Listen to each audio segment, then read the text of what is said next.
For most people, the word orgasm always means sexuality.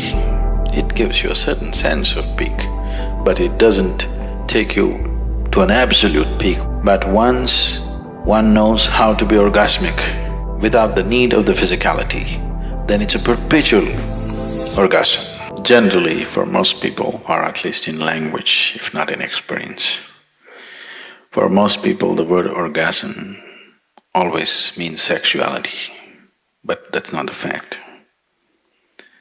Essentially, an orgasm means an internalized ecstatic state. It is being used generally in language with relation to sexuality because unfortunately, for most people, they have known no other experience bigger than the physical intensity of sexuality, probably. Most people have not even known anything more than that. So they have started using the word orgasm for sexuality.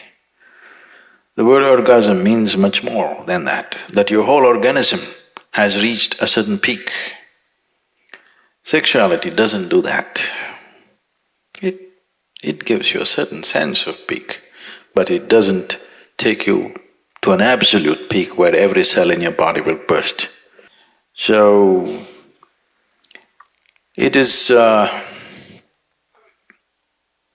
sexuality or sex is an inadequate activity to be described as an orgasm.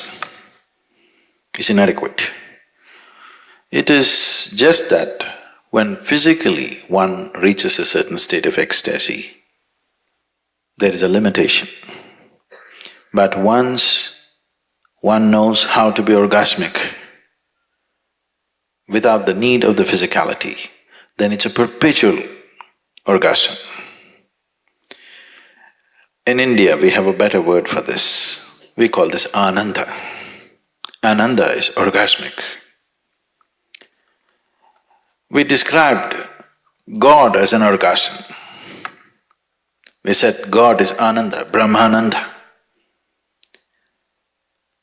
So when we say Brahmananda, what we are saying is, what you refer to as God is an ultimate orgasm.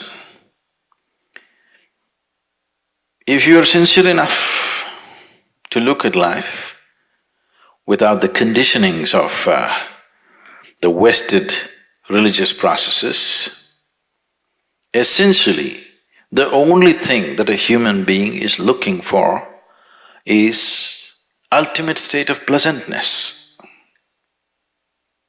He calls it kingdom of God, he calls it heaven, he calls it whatever.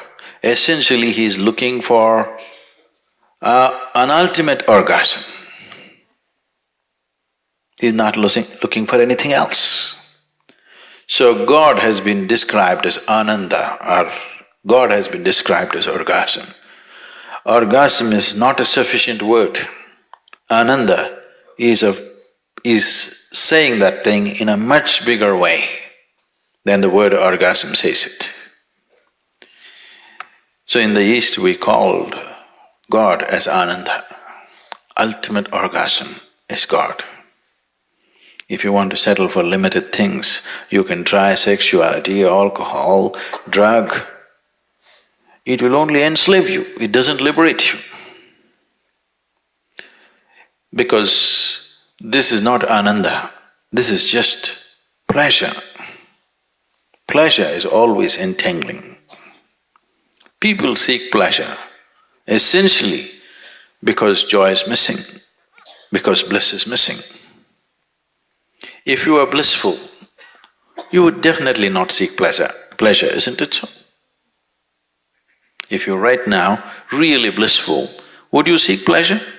Pleasure is just a shadow of blissfulness. It is never the real thing. It just gives you a shadow.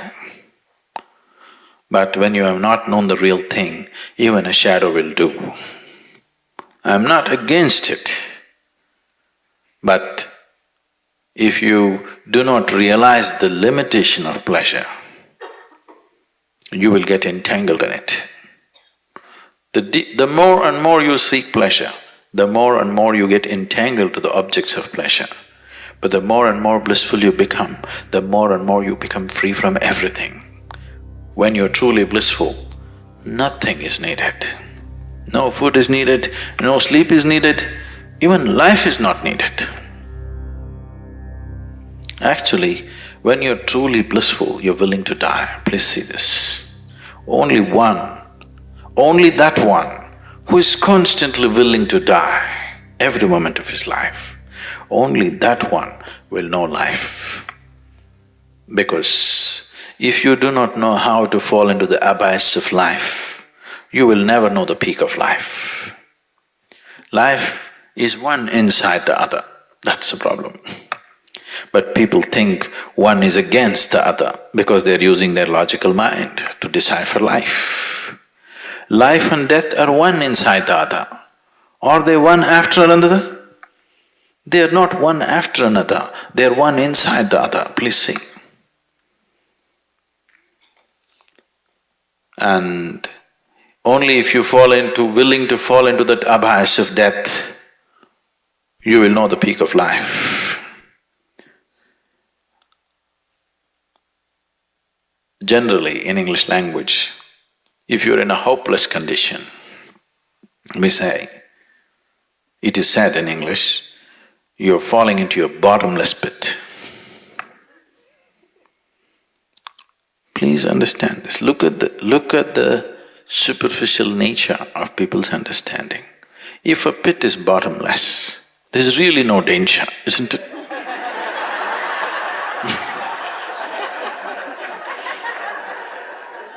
It is the most wonderful thing. If something is bottomless and you fall into it, it is an eternal free fall. Only because there is a bottom, there is a problem.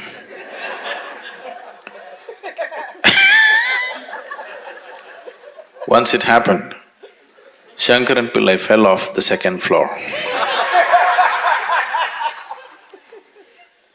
And he was hurt. People gathered around him and asked, "Did the fall hurt you?" He said, "You idiots, it's not the fall, it's the stopping."